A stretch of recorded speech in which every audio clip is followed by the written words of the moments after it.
நடிகர் அஜித் குமார் நடிப்பில் உருவாகியுள்ள விடாமுயற்சி படம் வரும் 6ஆம் தேதி உலகம் முழுவதும் ரிலீஸ் ஆக உள்ளது. மகிழ் திருமேனி இயக்கியுள்ள இந்த படத்தினை லைகா நிறுவனம் தயாரித்திருக்கிறது. படத்தின் ஃப்ரீ புக்கிங் இன்று முதல் தொடங்கி இருக்கிறது. தலைநகர் சென்னை தொடங்கி தமிழ்நாட்டில் பல்வேறு பகுதிகளில் ப்ரீ புக்கிங் தொடங்கிவிட்டது. இந்த நிலையில பல தியேட்டர்கள பெரும்பாலான டிக்கெட்டுகள் புக் செய்யப்பட்டு விட்டது. அஜித் குமார், த்ரிஷா, அர்ஜுன் உள்ளிட்ட பல்வேறு நட்சத்திரங்கள் நடிப்பில் உருவாகியுள்ள இந்த படத்தின் பெரும்பாலான காட்சிகள் அஜர்பைசானில் படமாக்கப்பட்டது. படத்தின் பாடல்கள், டீசர் மற்றும் ட்ரெய்லர் என ரசிகர் மத்தியில் பெரும் வரவேற்பினை பெற்றது. படத்தின் டீசர், ட்ரெய்லர் ஆகியவற்றை பார்க்கும்போது படத்தின் பெரும்பாலான பகுதி முழுவதும் அஜித்துக்கு ஒரே காஸ்டியூம் என்பது புரிகிறது.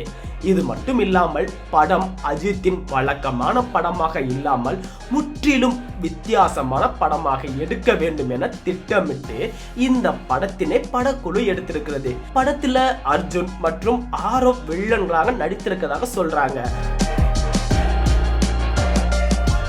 படத்தின் புக்கிங் இன்று முதல், அதாவது பிப்ரவரி 2ஆம் தேதி முதல் தொடங்கியது. மல்டிபிளெக்ஸ், சிங்கிள் ஸ்கிரீன் என தமிழ்நாடு முழுவதும் படம் கிட்டத்தட்ட 1000 ஸ்கிரீன்களில் ரிலீஸ் ஆக உள்ளது. படத்திற்கு பெரும் எதிர்பார்ப்பு இருந்ததால் புக்கிங் தொடங்கியதிலிருந்தே பல காட்சிகளுக்கான பெரும்பாலான டிக்கெட்டுகள் புக் ஆகிவிட்டது. படத்தினை சிறப்பு காட்சிகள் திரையிட தமிழ்நாடு அரசு இன்னும் அனுமதி வழங்காததால் 9 மணி காட்சிகளுக்காக 10 மணி காட்சிகளின் ஸ்லாட்டுகள் ஓபன் செய்யப்படாமல் உள்ளது. ஆனாலும் படத்திற்கான புக்கிங் நல்ல வசூல் இதுவரை கிடைத்திருக்கிறதா. சுமார் 25 கோடியிலிருந்து 30 கோடிகள் வரை ப்ரீ புக்கிங்லேயே வசூல் செய்யும் என கூறப்படுகின்றது. இது படக்குழுவை மகிழ்ச்சியில ஆழ்த்திருக்கிறது. இந்த வசூல் அஜித்தின் முந்தைய படங்களுக்கான ப்ரீ புக்கிங் வசூலை விட அதிகம் என்பதால் அஜித் ரசிகர்கள் மகிழ்ச்சியில இருக்கிறாங்களா.